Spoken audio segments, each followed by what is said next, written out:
Hi everyone, this is Dimo Gonzalez of Heartwood Financial Services. Welcome to the next edition of the market update. And this is going to be for the month of October going into early November. Hope everybody's doing well. Hope everybody's surviving standard time. It's gotten a little darker over here. You may have noticed the dimmer lights. Anyway, I hope you enjoy the video. It's been a lot of fun to create. We'll see you soon.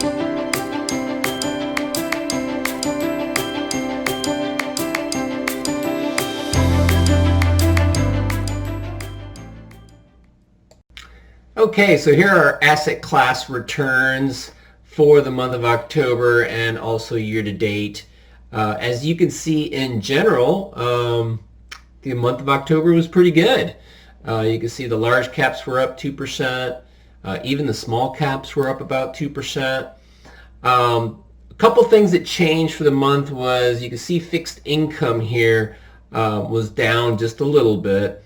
And so it was interesting. What's been doing well really for the year started to slow down a little bit, and some of the areas that weren't doing so well started to turn around. So a couple things I'll point out are the developed market equities up 3.5%, a lot more than the S&P, and the emerging market stocks were up the most actually. So we're maybe seeing a little bit of a changing of the guards. We'll have to see. A lot of this was relating to the trade talks and the interest rates creeping up just a little bit hurt the fixed income markets somewhat there. So interesting to see if this will continue on for the rest of the year. But it's the importance of having that diversification.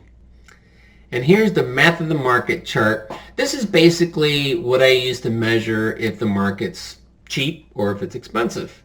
And as you can see right now, by the expected future return based on my calculations of where earnings are for the next 12 months and what a normal type of price to earnings ratio is, even with low interest rates like we have right now, what I'm showing is that we're probably not going to return very much over the next 12 months.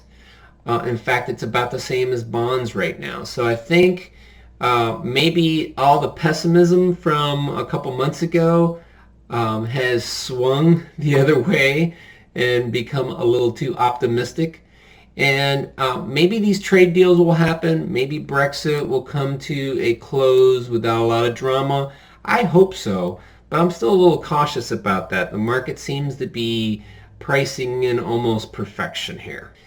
Now here are the leading indicators. I won't go into too much detail here because there's a lot to talk about with these. But the essence is this red square is essentially where it was last month.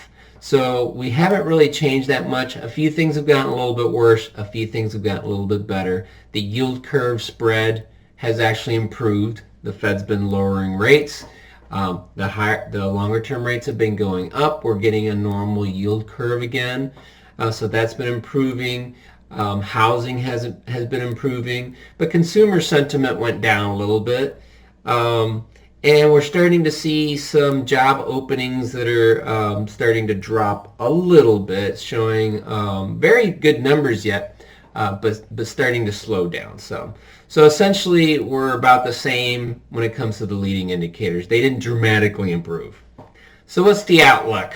The Fed cut rates again in October, and so they kind of fixed the yield curve. And that's one of those signs that if things are going to get worse, it's going to stay inverted.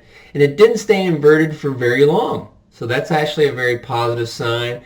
They're showing essentially that they got the economies back. So that's a positive. Global growth is still soft, but maybe bottoming. But it hasn't yet. Okay, so we're still hoping that something like that will happen. It doesn't seem to be accelerating worse like we talked about a moment ago. Number 3, the trade war, Brexit continues to show signs of improvement, but nothing concrete yet. So again, I am cautiously optimistic there, but a little skeptical as well. What's the bottom line? Continue to be neutral. What I've seen is a rapid positive sentiment shift. I think maybe a little too much. I was looking at some of the sentiment figures that used to be down in the 30s are now up close to 90. So we're seeing basically people getting very excited about how the economy can improve, but we still have some ways to go. So I'm a little bit more cautious, staying neutral. So Houston, do we have a problem? This is a chart that I wanted to put up because I've had a lot of people mention this, how the U.S. debt is becoming an issue they're worried about. And as you can see here, I found a chart that shows the debt as a percentage of GDP. Now, again, it's important to look at it as a percentage of GDP, because if you personally have more debt, but you have more income, it's not as bad. And so this chart shows that ratio, and you can see that it's still been going up significantly. In fact, we are above 100%, meaning that we have more debt than we have GDP in 1 year. Okay, and in fact, I was looking at some of these figures. We have about $60,000 worth of debt per person, which is a little scary. But the good news is that when you look at the interest that we're paying on the debt, it's only about 1.5% of our GDP. Now, interest rates are very low, and I think the Fed knows that this could be a potential issue, and they want to keep interest rates a little on the lower side. If they're going to err, it's going to be to the lower side. So do I think this is a problem? I don't see it as a problem right now, but I am concerned about this. If you look at the portfolios, I do have gold in the portfolios. When debt gets out of hand and the Fed keeps rates low for too long, we could see inflation. And so it's important to have something that will hold its value. Now, stocks do a pretty good job of fighting inflation, and gold. So you'll actually see that I've been bumping that up a little bit lately, and it's kind of addressing this issue that again, I don't think is imminent, but it is something that is definitely on my mind and concerning.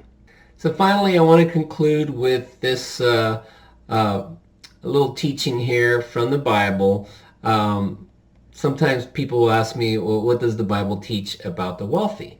Now, first of all, who's the wealthy? If you think about it, if you have more than $30,000 in income, you are the top 1% in the world. Okay, maybe not in the United States, but certainly globally. And so put it in that context, we're pretty much all wealthy here in the U.S. And so in 1 Timothy 6:17 through 19 says, "Instruct those who are rich in the present age not to be arrogant or to set their hope on the uncertainty of wealth, but on God, who richly provides us with all things to enjoy. Instruct them to do what is good, to be rich in good works, to be generous and willing to share, storing up treasures for themselves as a good foundation for the coming age, so that they may take hold of what is truly life." And so the bottom line here is, 1, be humble, right? Be rich in good works, and be generous. So I just ask of you, as we get closer to the holidays, to remember this. We are very blessed. Be humble, be rich in good works, and be generous. Thanks, everybody.